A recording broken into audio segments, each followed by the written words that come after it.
Alhamdulillah nasta'inuhu wa nastaghfiruh wa na'udzu billahi min shururi anfusina wa min sayyiati a'malina may yahdihillahu fala mudilla lahu wa may yudlilhu fala hadiya lahu.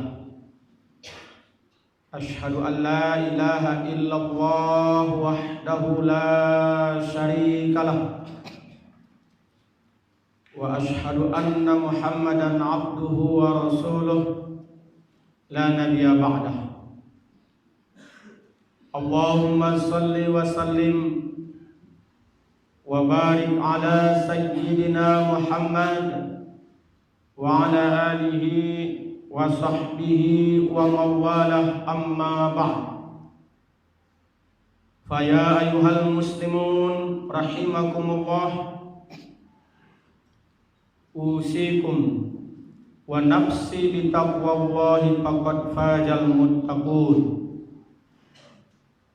Qala Allah ta'ala fi kitabihil karim, na'udzu billahi minasy syaithanir rajim. Ya ayyuhalladzina amanu taqullaha haqqa tuqatih wa la tamutunna illa wa antum muslimun. Summa qala Allah ta'ala, ya ayyuhalladzina amanu taqullaha wa kunu ma'as shadiqin. Shadaqallahul azim. Orang-orang tua kami, paduka bapak-bapak, saudara-saudaraku yang seiman, seakidah, dan seagama yang saya hormati, dan seluruh kita yang hadir di masjid ini untuk menunaikan salat fardu Jumat, ma'asyiral muslimin, insyaallah kita semua yang ada di masjid ini senantiasa mendapat naungan hidayah dari Allah dan mendapatkan rahmat, nikmat senantiasa dari Allah Subhanahu wa taala. Amin ya rabbal alamin. Di mukaddimah tadi khatib membacakan surah At-Taubah ayat 119, di mana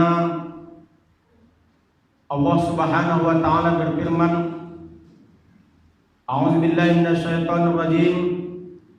Ya ayyuhalladzina amanu taqullaha wa kunu ma'as shadiqin. Wahai orang-orang beriman, bertakwalah kepada Allah dan hendaklah kamu bersama dengan orang-orang yang benar atau jujur atau juga baik. Sebelum tadi juga khatib memberikan wasiat yang ini menjadi bahagian dari rukun sah atau tidak sahnya khutbah kita, yaitu wasiat tentang senantiasa bertakwa kepada Allah Subhanahu wa taala.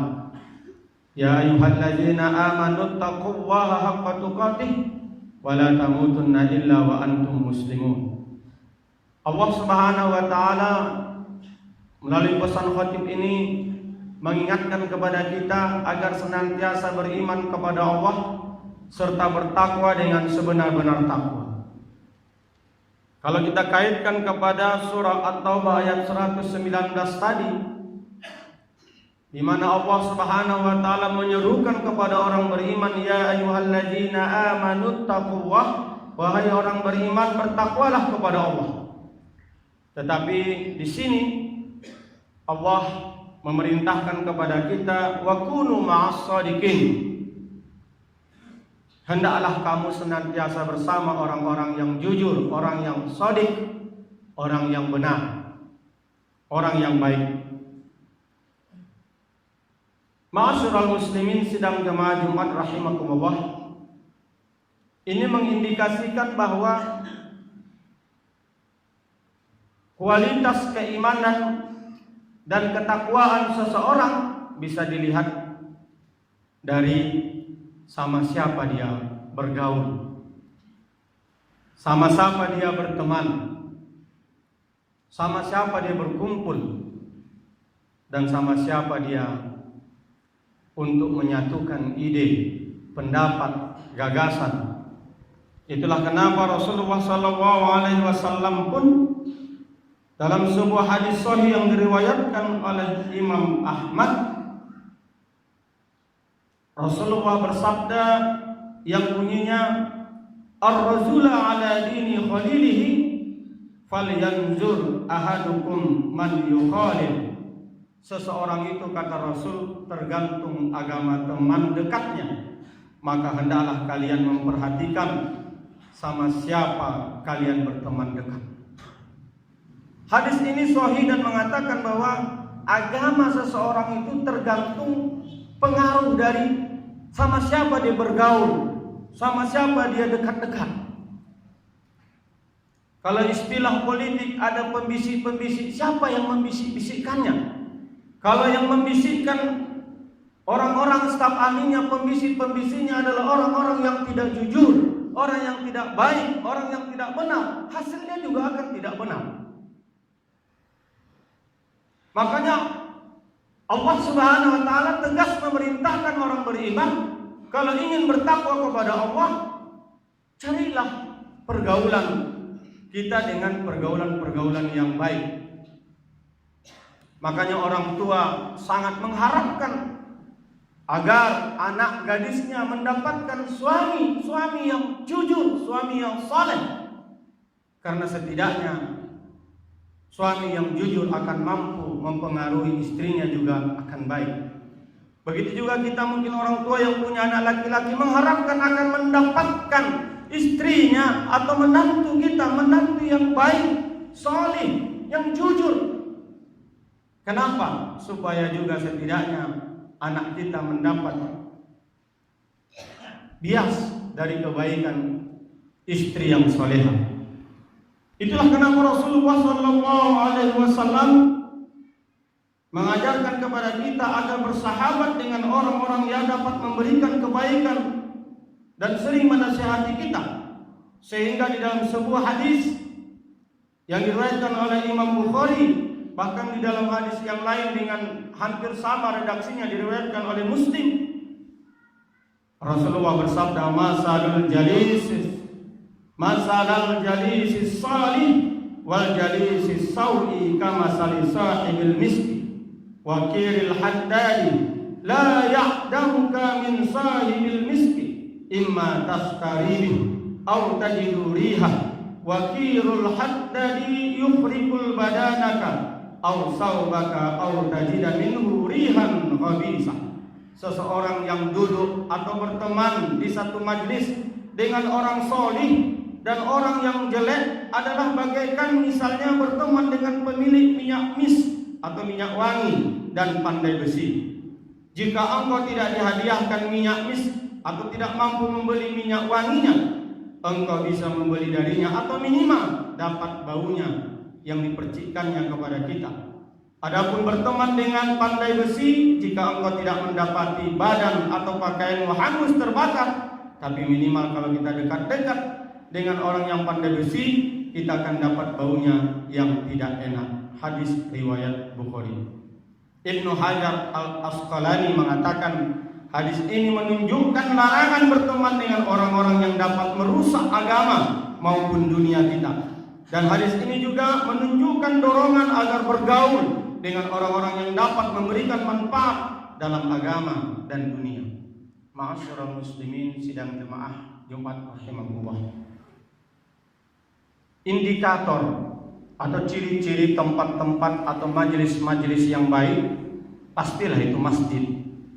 Walaupun tidak ada jaminan orang yang di dalam masjid semua soleh. Itulah kenapa Rasulullah melarang kita mencari barang hilang di dalam masjid. Yang boleh hanya mengumumkannya. Karena masjidlah tempat orang-orang baik. Karena dalam masjidlah orang berbuat baik. Di dalam masjidlah orang senantiasa berkata baik. Maka kita dianjurkan untuk senantiasa melangkahkan kaki kita ke masjid atau tempat-tempat ibadah seperti musola, menunaikan sholat fardu dalam rangka berjemaah, agar kita senantiasa berada dalam pergaulan yang baik. Yang kedua, bisa jadi tempat-tempat indikasi kebaikan itu adalah majelis-majelis ilmu, majelis-majelis taklim, majelis-majelis di mana kita mendengarkan kumandang-kumandang ayat-ayat Allah, kumandang-kumandang hadis-hadis Rasulullah, hukum-hukum syariat. Kita duduk melingkar dengan halakoh, dengan khusyuk.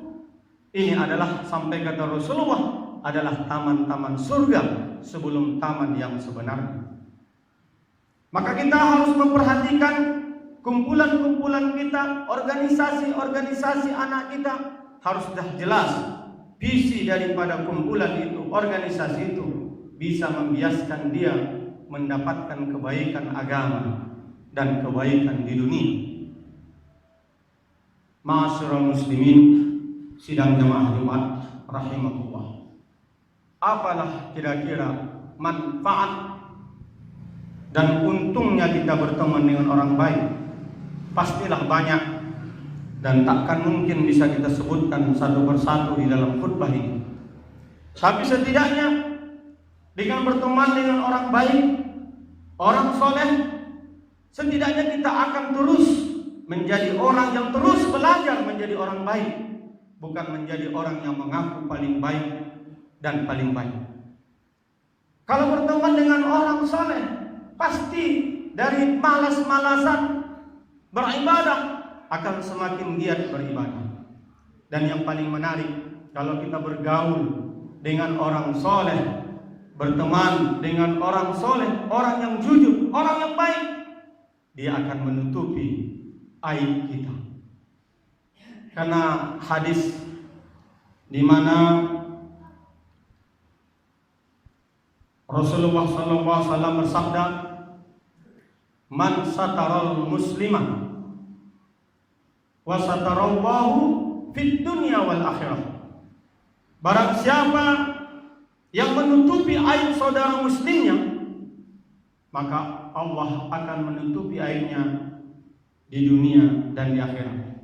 Bahkan dari hadis riwayat Abu Hurairah yang disahihkan oleh Muslim, la yastaru 'abdan fid dunya illa satarahu Allahu yaumal qiyamah. Tidaklah seseorang menutupi aib orang lain di dunia, melainkan Allah akan menutupi aibnya di hari kiamat kelak. Ma'asyiral muslimin, ini jugalah indikasi kalau ada saudara kita sudah berteman dekat, sudah berkumpul, sudah berkaul, dia lebih tahu banyak tentang aib dan kesalahan kita, tapi dia buka-bukakan ke sana-sana, ini tanda-tanda teman tidak baik dan jauh. Kalau perlu singkirkan.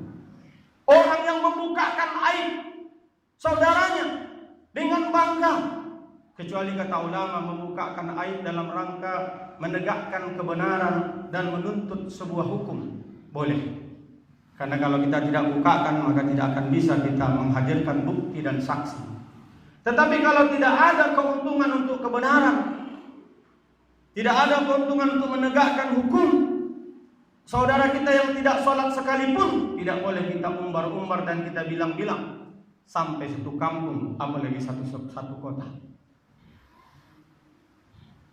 Jadi keuntungan kita berteman dengan orang baik, dia akan menjaga aib kita. Itulah kenapa beruntung seorang istri yang mendapatkan suami yang tidak mau menceritakan aib istrinya kemana. Beruntunglah seorang suami yang mendapatkan istri yang saleh, yang istrinya yang lebih banyak tahu tentang kesalahan suami, aib dan dosanya, tapi tidak mengumbar-ngumbar itu di media-media sosial, di warung-warung kopi, di duduk-duduk di saat ngerumpi.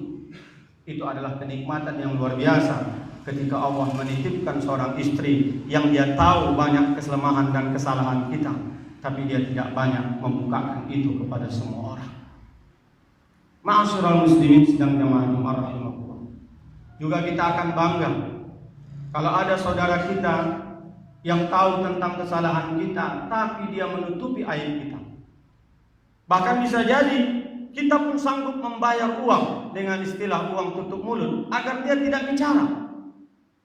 Tetapi Allah lebih kita banggakan ketika Allah menunjukkan tampilan keindahan kita. Tapi Allah Subhanahu wa Ta'ala senantiasa menutupi aib kita dengan sifat dan asma'nya Al-Ghaffar. Karena makna Asmaul Husna Al-Ghaffar artinya adalah, Al-Ghaffar itu berasal dari kata ghafaru, artinya menutupi. Ada juga yang berpendapat bahwa makna Al-Ghaffar itu berasal dari kata Al-Ghafaru, yaitu sejenis tumbuhan yang digunakan untuk menutupi luka. Maka wajarlah Allah menyuruh kita dalam surah An-Nuh, "Faqultu astaghfiru rabbakum innahu kana ghaffara." Maka senantiasalah beristighfar kepada Rabbmu, karena Allah itu Maha menutupi. Kita yang masih hidup dan bernapas saja masih ditutupi oleh Allah aib kita, apalagi sampai kita sudah tidak bernapas menjadi mayat. Haram dan laknat bagi orang yang menceritakan aib mayat dan menceritakan aib-aib orang yang sudah meninggal dunia. Sampai orang sejahat apapun masuk ke alam kuburan masih disembunyikan oleh Allah dan Allah tutupi bagaimana siksaannya di kubur, dan kita tidak mengetahuinya. Jadi beruntunglah bapak-bapak jemaah sekalian, termasuk saya, kita dipandang orang baik itu karena Allah menutupi aib dan dosa kita. Jadi janganlah sering mencari-cari dan suka menceritakan aib dan kesalahan orang lain. Maka lebih baiklah kita menatap diri kita, lihat kesalahan dan kekhilafan kita, bukakan itu di hadapan Allah di dalam munajat-munajat kita. Itu lebih baik, kata para ulama, daripada kita menilai kesalahan orang, kekhilafan orang hanya karena kita barangkali dengki, dendam, iri dan sebagainya. Ma'asyiral muslimin sidang jamaah Jumat rahimakumullah. Mudah-mudahan di akhir-akhir hayat kita senantiasa diberikan oleh Allah kemudahan dan petunjuk untuk terus bisa istiqomah, berkumpul, berteman, berpendapat dan bergaul serta bersama dengan orang-orang yang benar, membimbing kita di dalam nilai-nilai agama dan dunia kita yang baik, mengantarkan kita kehidupan akhirat yang lebih baik sehingga kita masuk surga dan bertemu dengan Allah Subhanahu wa Ta'ala. Barakallahu li wa lakum fil Qur'anil Karim wa nafa'ani wa iyyakum bima fihi minal ayati wa dzikril hakim.